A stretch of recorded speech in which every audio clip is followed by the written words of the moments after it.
Check this out, a used Chinese truck. Well, it's a real workhorse. It's the Sinotruk HOWO TX350 8x4 with a powerful crane mounted right on the deck. Built in December 2021, 350 horsepower. Euro 6 emission standard. Net weight 10 tons. Payload 21 tons. Heavy-duty rear axle. Total length 12 meters. Width to 0.55 meters.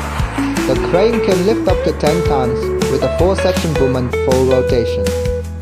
Hauling or heavy lifting, this truck does both.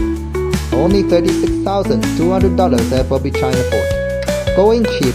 First come, first served. Don't miss it.